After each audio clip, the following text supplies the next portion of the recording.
जो बांझपन से ग्रसित हैं। पुरुषों की बात करें तो क्या पुरुषों की जो उम्र होती है वो भी कहीं ना कहीं प्रेगनेंसी की संभावना को कम करती है, बढ़ती उम्र हाँ, जो होती है? डेफिनेटली करती है। महिला की उम्र के साथ उनके अंडों की संख्या कम होती जाती है। 30% केसेस में महिलाओं में कमियां पाई जाती हैं, 30% केसेस में पुरुषों में कमियां पाई जाती हैं। इनफर्टिलिटी जो टेस्ट होता है वो मेल और फीमेल को एक साथ कराना चाहिए? एक हमारे समाज में ये भ्रांति है कि सिर्फ महिलाओं को दोष दिया जाता है क्योंकि वो गर्भवती होती हैं, तो इसलिए महिलाओं को दोष दिया जाता है कि उन्हें बच्चे नहीं हो रहे हैं और बांझपन का सारा दोष उन पे डाल दिया जाता है। वो अच्छी बात है कि आप करियर ओरिएंटेड हैं और आप अपने इंटरेस्ट को परस्यू करना चाहते हैं, लेकिन समय रहते फिर आपको एग फ्रीज करा लेने चाहिए, क्योंकि देखिए आईवीएफ एक मैजिक नहीं है, उसमें जो है सबका कोऑपरेशन भी ज़रूरी होता है। अल्कोहल, धूम्रपान और तंबाकू से आप दूर रहें, इनके सेवन से आप दूर रहें, जिससे जो शुक्राणु पे कोई दुष्प्रभाव ना पड़े। तो आईसीएसआई, आईयूआई, आईवीएफ जैसे जो मॉडर्न ट्रीटमेंट्स होते हैं ये कितने असरदार होते हैं? ब्लेम गेम शुरू होता है ना कि वाइफ को लगे कि नहीं हस्बैंड रिस्पॉन्सिबल है एंड हस्बैंड को लगे वाइफ रिस्पॉन्सिबल है। प्रोटीन सप्लीमेंट्स जो होते हैं उनका सेवन करते हैं तो उसमें भी कुछ ऐसे तत्व होते हैं जिसका दुष्प्रभाव शुक्राणु की गुणवत्ता पे पड़ता है। एज का जो इफेक्ट है वो दवाइयाँ भी रिवर्स नहीं कर सकती हैं। Welcome to C News Bharat podcast. मैं हूं रत्ना और आज हम एक बहुत अहम विषय पर बात करने वाले हैं, पुरुष और महिला प्रजनन क्षमता यानी कि फर्टिलिटी पर। भारत में हर 7 में से एक दंपत्ति को बच्चे के लिए संघर्ष करना पड़ता है, लेकिन अक्सर लोग खुलकर इस पर बात करने से हिचकते हैं। तो आज हम समझेंगे कि मेल और फीमेल इनफर्टिलिटी के कारण क्या होते हैं और किन बातों पर ध्यान देने से इसे रोका या संभाला जा सकता है। इस महत्वपूर्ण विषय पर बात करने के लिए मौजूद हैं उत्तर प्रदेश की जानी मानी आईवीएफ एक्सपर्ट, बांझपन विशेषज्ञ और कलर्स आईवीएफ एंड फर्टिलिटी की निदेशक doctor Anchal Garg. Doctor Anchal Garg, welcome to C News Bharat podcast. सबसे पहला सवाल, जब हम इनफर्टिलिटी की बात करते हैं तो इसका वास्तव में मतलब क्या होता है?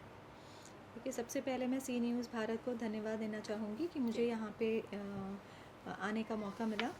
और जैसा कि आपने पूछा कि देखिए, जब भी एक कपल संतान के लिए कोशिश कर रहे होते हैं तो उसमें जो महिला की उम्र बहुत इम्पॉर्टेंट होती है।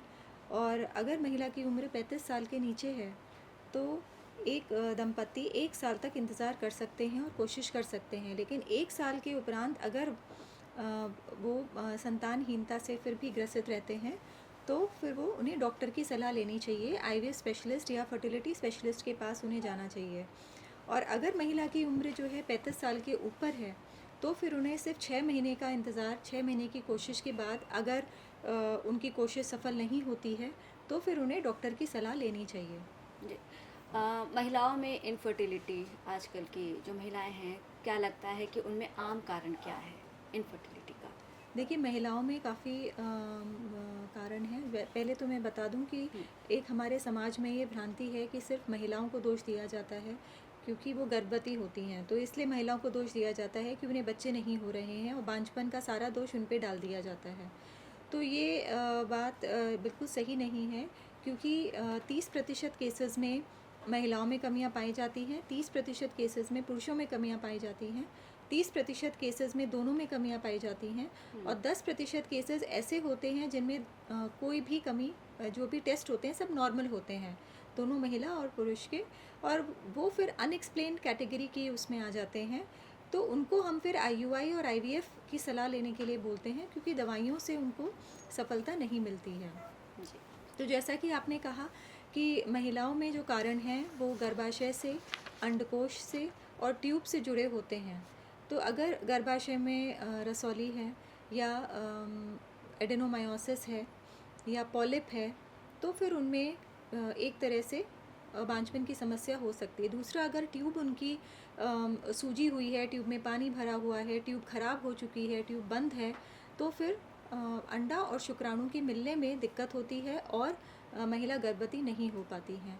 तीसरा, जो अंडकोश है, अगर अंडकोश में सिस्ट बने हुए हैं या उन्हें पॉलीसिस्टिक ओवरी सिंड्रोम की दिक्कत है या फिर उन्हें एंडोमेट्रियोमा की दिक्कत है तो उस स्थिति में भी महिला को गर्भवती होने में समस्या आ सकती है। काफ़ी कुछ और आपने प्लस बताया। उसमें हार्मोनल दिक्कतें भी हो सकती हैं महिला में, जैसे हार्मोन्स उनके अगर सही नहीं है, इम्बैलेंस्ड है, तो फिर उनमें दिक्कतें आ सकती हैं। तो मेरा सवाल अगला यही है कि क्या जो उम्र बढ़ती है महिलाओं की, इसका फर्टिलिटी का मतलब सीधा असर होता है इसका? हाँ, बिल्कुल सीधा असर होता है हुँ। और इस बारे में जागरूकता फैलाना भी बहुत ज़रूरी है, क्योंकि महिलाओं को ये नहीं पता है कि एक हम लोग की बायोलॉजिकल क्लॉक होती है, उसके हिसाब से ही चलना चाहिए, क्योंकि समय रहते अगर गर्भवती नहीं हो पाते हैं या कंसीव नहीं करते हैं तो उसमें जो अंडे होते हैं उनकी भी उम्र बढ़ती जाती है। महिला की उम्र के साथ उनके अंडों की संख्या कम होती जाती है हुँ। और अंडों की जो गुणवत्ता होती है वो भी कम होती जाती है। तो ये जो दिक्कत है ये कई लोगों को पता नहीं है, क्योंकि अब जैसे लेट मैरिजेस हो रही हैं हुँ। तो और लेट सब लोग प्रेगनेंसी भी प्लान करते हैं, इवन मैरिज के बाद भी लेट प्रेगनेंसी प्लान करते हैं। तो उनको ये पता होना चाहिए कि वो अच्छी बात है कि आप करियर ओरिएंटेड हैं और आप अपने इंटरेस्ट को परस्यू करना चाहते हैं, लेकिन समय रहते फिर आपको एग फ्रीज़ करा लेने चाहिए, जिससे जो अंडकोश में जो अंडे हैं उनकी गुणवत्ता वहीं पे स्थिर रहे, हुँ। क्योंकि समय के साथ उनकी उम्र के साथ जेनेटिक विकार, डीएनए विकार ये सारे आ जाते हैं अंडों में। तो उससे जो भ्रूण बनते हैं वो भी कमज़ोर बनते हैं और अबॉर्शन के चांसेस भी बढ़ जाते हैं। तो ये एक ध्यान देने वाली बात है कि जो उम्र का जो असर पड़ता है वो महिलाओं पे डेफिनेटली पड़ता है, अंडकोश में जो अंडे होते हैं उनकी गुणवत्ता पे पड़ता है। ओके। एंडोमेट्रियोसिस और पीसीओएस ये जैसी बीमारियाँ होती हैं, तो ये कैसे प्रजनन क्षमता को प्रभावित करती हैं? देखिए, एंडोमेट्रियोसिस में इन्फ्लेमेटरी एक काइंड ऑफ एनवायरनमेंट होता है, हुँ। जिसकी वजह से कुछ फैक्टर्स होते हैं जिसकी वजह से जो अंडे हैं उनकी गुणवत्ता पे असर होता है, प्लस जो गर्भाशय में जो परत होती है जहाँ पे जो भ्रूण होता है वो प्रत्यारोपित किया जाता है और वहाँ वो इम्प्लांट होता है, उसकी भी जो क्वालिटी है उस पे भी असर पड़ता है, उसकी रिसेप्टिविटी पे असर पड़ता है। तो एंडोमेट्रियोसिस में एक एंडोमेट्रियोमा वाली कंडीशन भी जुड़ी होती है, जैसे कुछ महिलाएं हैं उनके एंडोमेट्रियोसिस होती है हुँ। और ग्रेड 3 एंडोमेट्रियोसिस हम लोग उसको बोलते हैं, जिसमें उनकी सिस्ट बन जाते हैं, जिनको हम एंडोमेट्रियोमा कहते हैं, अंडकोश में सिस्ट बन जाते हैं। ओके। उसकी वजह से जो उनके अंडकोश में जो एंडोमेट्रियोमा को सराउंड करते हुए जो उनके अंडे हैं उनकी क्वालिटी भी प्रभावित होती है और इस वजह से समय रहते अगर वो डॉक्टर से सलाह लें तो जल्दी वो इस चीज़ को ओवरकम कर सकते हैं। दूसरा, पॉलीसिस्टिक ओवरी में क्या होता है कि उन महिलाओं के बहुत सारे अंडे होते हैं, हुँ। लेकिन एक भी अंडा आगे प्रोग्रेस नहीं करता है, ये दिक्कत आती है। उनमें हार्मोनल इम्बैलेंस भी होता है और अंडों की क्वालिटी भी कुछ हद तक इफ़ेक्ट होती है। तो कहने के लिए उनके अंडे बहुत सारे होते हैं, लेकिन एक भी अंडा सही तरीके से आगे नहीं बढ़ता है, जिससे आगे प्रेगनेंसी हो, एक मैच्योरिटी की लेवल तक नहीं पहुंचता है एक भी अंडा। तो ये दिक्कत आ जाती है, तो उसमें हम लोग दवाइयों के सहारों से पहले ट्राई करते हैं, दवाइयों के सहारे से, और अगर उससे नहीं होता है तो फिर हम लोग आईयूआई से कोशिश करते हैं। अगर उससे भी सफलता नहीं मिलती तो फिर आईवीएफ की प्रक्रिया उन्हें सजेस्ट की जाती है। ओके। तो जो इनफर्टिलिटी है, क्या लगता है इसका कारण और भी है? खान-पान हो गई, आजकल की लाइफ़स्टाइल हो गई है, डिप्रेशन, तनाव, क्या लगता है ये भी एक बड़ा कारण है? हाँ, ये भी एक बड़ा कारण है, क्योंकि जैसे जो अब हमारी जीवन शैली है, हुँ। करियर से एसोसिएटेड तनाव बिल्कुल, रहते हैं, जो बिल्कुल। आपकी फैमिली है उससे एसोसिएटेड तनाव रहते हैं। तो काफ़ी हद तक ये चीज़ें जुड़ी हुई हैं, क्योंकि इन सारी चीज़ों से जो एक हार्मोनल बैलेंस होता है वो डिस्टर्ब होता है बॉडी का। हुँ। तो जैसे जो खान-पान है, अब लोग फ़ास्ट फूड में बिलीव करते हैं, लोग फ़ास्ट फूड बहुत ज़्यादा उसका सेवन शुरू हो गया है।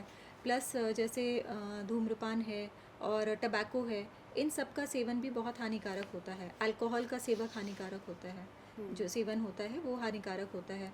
तो ये सारी चीज़ें हैं, इस वजह से जो अंडे हैं और जो शुक्राणु हैं, उनकी गुणवत्ता प्रभावित होती है। तो जैसे जो पुरुष आते हैं इस कंसल्टेशन के लिए, उनको बताया जाता है कि आप अल्कोहल, धूम्रपान और तम्बाकू से आप दूर रहें, इनके सेवन से आप दूर रहें, जिससे जो शुक्राणु पे कोई दुष्प्रभाव ना पड़े इन जी। चीज़ों का। हुँ। पुरुषों की बात की आपने, तो क्या लगता है जो मेल होता है, एक कपल है, मेल और फीमेल, मेल में जो स्पर्म काउंट की बात करते हैं हम, जो स्पर्म की क्वालिटी की बात करते हैं, क्या लगता है कम होने के इसके मुख्य कारण क्या होते होंगे? देखिए, पुरुषों में एक बीमारी होती है, जैसे जो बचपन में अगर किसी पुरुष को हुई है मम्स, उसमें उनकी टेस्टिस अफेक्ट होती है और इस वजह से जो शुक्राणु बनने की क्षमता क्षीण होती है। अगर और हर लेवल पे, जैसे मान लीजिए किसी को कोई बीमारी है, किसी को वायरल प्रॉब्लम हुई है पहले, या फिर किसी की जीवन शैली, जैसे आपने अभी कहा कि वो अल्कोहल का सेवन करते हैं, धूम्रपान है, टबैको से गुणवत्ता जो शुक्राणु की है वो बहुत हद तक प्रभावित होती है।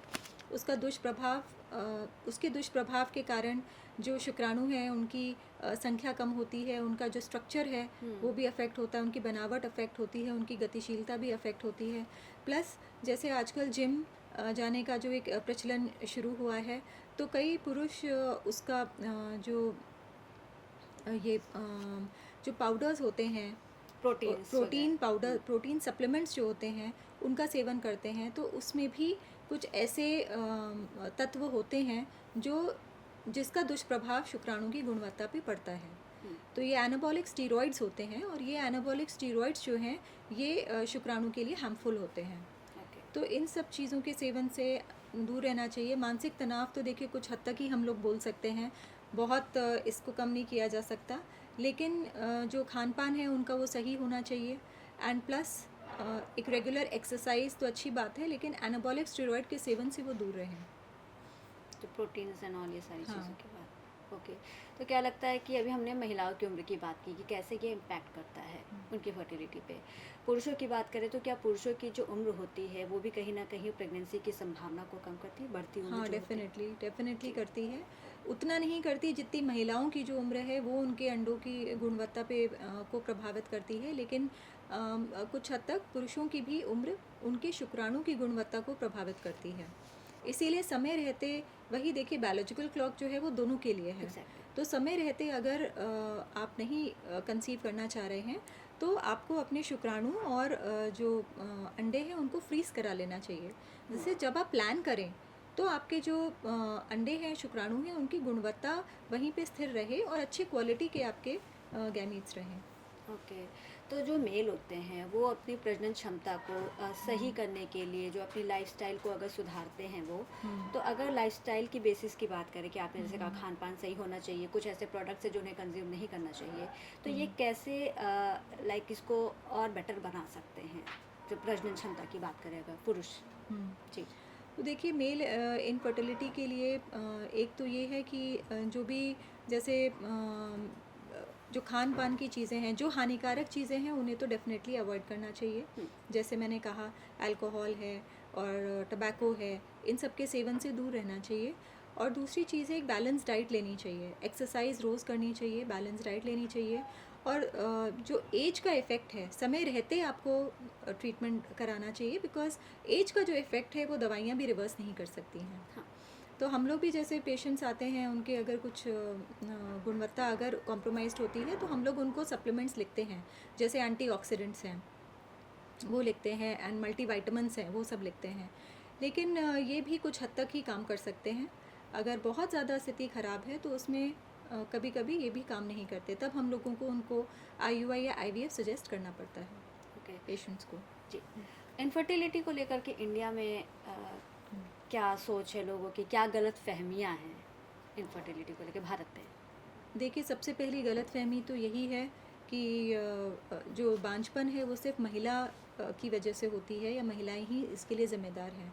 तो ये एक बहुत बड़ी गलतफहमी है, स्पेशली ग्रामीण इलाकों में ये बहुत बड़ी गलतफहमी है, क्योंकि फिर महिला को जज किया जाता है कि ये बांझ है और उनको जितने भी उनके सोशल फंक्शंस हैं सबसे दूर कर दिया जाता है। अभी एक पेशेंट हैं, वो काफ़ी रो रही थी, परेशान भी हो रही थी, तो वो यही बता रही थी कि उनको जो है, जो भी उनके जैसे जेठानी के बच्चे हैं और देवरानी के बच्चे हैं, उनसे खेलने तक नहीं दिया जाता, तो उनको एक अछूत की तरह घर में ट्रीट किया जाता है। तो वो चीज़ जो है वो एक मिथ है, उसको दूर करना चाहिए, क्योंकि काफ़ी हद तक इसमें देखिए 50% मेल का एक कंट्रीब्यूशन रहता है इनफर्टिलिटी में, 50% फीमेल का रहता है। तो दोनों को मिल के इस चीज़ का इलाज करना चाहिए। और जब भी पेशेंट हमारे पास आता है तो हम उनको यही बताते हैं कि देखिए एज अ कपल हम आपको ट्रीट कर रहे हैं, हम ना तो आपकी वाइफ को ट्रीट कर रहे हैं, ना हम आपके हस्बैंड को ट्रीट एज कर ए रहे हैं। इंडिविजुअल? हाँ, एज इंडिविजुअल नहीं, एज अ कपल हम आपको ट्रीट कर रहे हैं। क्योंकि देखिए जो एम्ब्रियो होता है वो स्पर्म एंड एग दोनों के उससे बनता है, तो इसलिए दोनों कुछ हद तक दोनों को इसमें कंट्रीब्यूट, दोनों को कोऑपरेट करना होगा। एंड एक दूसरे का साथ भी देना होगा, क्योंकि उसमें जब ब्लेम गेम शुरू होता है ना कि वाइफ को लगे कि नहीं हस्बैंड रिस्पॉन्सिबल है एंड हस्बैंड को लगे वाइफ रिस्पॉन्सिबल है, तो उसमें भी मानसिक तनाव हो जाता है। तो उसमें एक दूसरे का इमोशनल सपोर्ट बहुत ज़्यादा ज़रूरी होता है इस ट्रीटमेंट के दौरान भी, क्योंकि देखिए आईवीएफ एक मैजिक नहीं है, उसमें जो है सबका कोऑपरेशन भी ज़रूरी होता है। बिल्कुल। जी। जैसे अभी आपने कहा और कि दूसरा मिथ, जैसे आपने ये कहा जो भ्रांति है, दूसरा मिथ ये है कि एक आईवीएफ जो है एक बहुत सिंपल प्रक्रिया है। आईवीएफ को उन्होंने एक बहुत कॉम्प्लिकेटेड उस तरह से लोग सोचते हैं कि बहुत ही एक जटिल प्रक्रिया है जिसमें पेट में चीरा दिया जाता है और बहुत दर्द होता है। तो महिलाएं जो हैं दिमाग से ये मिथ निकाल दें कि इसमें बहुत दर्द होता है, क्योंकि ये नीचे से एक सुई डाल के जो एग्स निकाले जाते हैं ये बेहोशी की अवस्था में निकाले जाते हैं और इसमें बिल्कुल भी दर्द नहीं होता है। इनफैक्ट जो भी पेशेंट्स हैं जब वो करा लेते हैं ट्रीटमेंट तो वो यही बताते हैं कि मैम हमें पता भी नहीं चला एंड पेन भी नहीं हुआ, तो पहले से ही वो हम बेकार में डर रहे थे। तो ये भी एक भ्रांति है। और तीसरी भ्रांति ये है कि उनको लगता है कि जो आईवीएफ का बच्चा है वो सामान्य बच्चों जैसा नहीं है। ये बहुत तो ज़्यादा लोग हाँ, गलतफहमी इसके कि ये आईवीएफ से होने वाला जो हाँ बेबी वो शायद नॉर्मल बच्चों के नॉर्मल, कंपैरिजन में। हाँ। जी। इनफैक्ट कितने पेशेंट्स हैं उन्होंने मैसेज किया और बताया कि मैम हमारा बच्चा टॉप करता है क्लास में। तो मतलब ऐसा नहीं है कि आईवीएफ के बच्चे एबनॉर्मल होते हैं, आईवीएफ के बच्चे बिल्कुल सामान्य बच्चों जैसे ही होते हैं। और आईवीएफ की देखिए आईवीएफ सिर्फ एक माध्यम है कंसीव करने का, और बाकी जो प्रेगनेंसी है वो उनके नेचुरल वैसे ही चलती है जैसे एक नॉर्मल प्रेगनेंसी है। और जैसा आप देखिए भ्रांति के बारे में पूछ रहे थे, चौथी भ्रांति ये है कि आईवीएफ के बाद पेशेंट्स को लगता है कि उन्हें स्ट्रिक्ट बेड रेस्ट करना पड़ेगा, लेकिन ऐसा बिल्कुल भी नहीं है।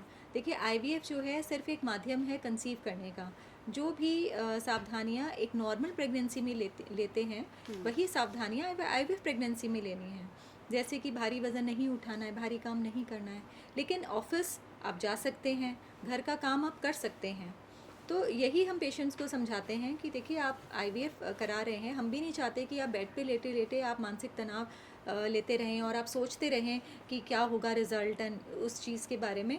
लेकिन हम खुद भी चाहते हैं कि उनका माइंड डाइवर्ट रहे और एक्टिविटीज़ में कुछ पॉजिटिव कामों में माइंड डाइवर्टेड रहे। तो इस वजह से हम लोग इनफैक्ट इनको एनकरेज करते हैं कि आप जाइए ऑफिस, वहाँ वर्क करिए एंड बाकी जो घर पे हैं वो घर के काम में व्यस्त रहें तो अच्छा रहता है। उससे मेंटल स्ट्रेस जो है वो कम हो जाता है। ओके। लाइक आपने अभी पहले बोला कि इसमें दोनों का कंट्रीब्यूशन होता है। तो जब किसी कपल को बच्चा नहीं हो रहा है या कंसीव नहीं कर पा रहे हैं तो किस समय उन्हें डॉक्टर से कांटेक्ट करना चाहिए, कंसल्ट करना चाहिए?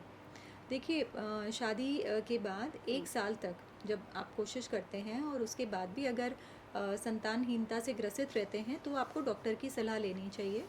और अगर महिला की उम्र 35 साल के नीचे है, लेकिन अगर महिलाओं की उम्र 35 साल के ऊपर है तो 6 महीने इंतज़ार करने के बाद ही, 6 महीने की कोशिश के बाद ही अगर सफलता नहीं मिल रही है तो आपको डॉक्टर की, जो एक फर्टिलिटी स्पेशलिस्ट हैं, उनकी सलाह आपको लेनी चाहिए। आपके पास तमाम तरीके के इनफर्टिलिटी के केस आते हैं, तो आपका अनुभव क्या है इसमें? कौन ज़्यादा जिम्मेदार है, मेल या फीमेल पार्टनर? देखिए 50% केसेस में महिलाएं जिम्मेदार होती हैं, 50% केसेस में पुरुष जिम्मेदार होते हैं। और अगर उसका भी हम वो देखें तो उसमें 30% केसेस में जो कमियां हैं वो सिर्फ महिलाओं में पाई जाती हैं, 30% केसेस में पुरुषों में पाई जाती हैं, 30% केसेस में दोनों में कमियां पाई जाती हैं और 10% केसेस में सारे टेस्ट नॉर्मल होते हैं, तो वो अनएक्सप्लेन इनफर्टिलिटी की कैटेगरी में आते हैं। ओके। तो क्या लगता है कि जो इनफर्टिलिटी जो टेस्ट होता है वो मेल और फीमेल को एक साथ कराना चाहिए? हाँ डेफिनेटली, जब भी हम लोग देखते हैं जो भी कंसल्ट करते हैं तो हम लोग उन्हें एज अ कपल ही कंसल्टेशन देते हैं और हम लोग यही प्रेफर करते हैं कि हस्बैंड वाइफ दोनों साथ में आएँ और दोनों के जो मिनिमल टेस्ट होते हैं वो कराए जाते हैं।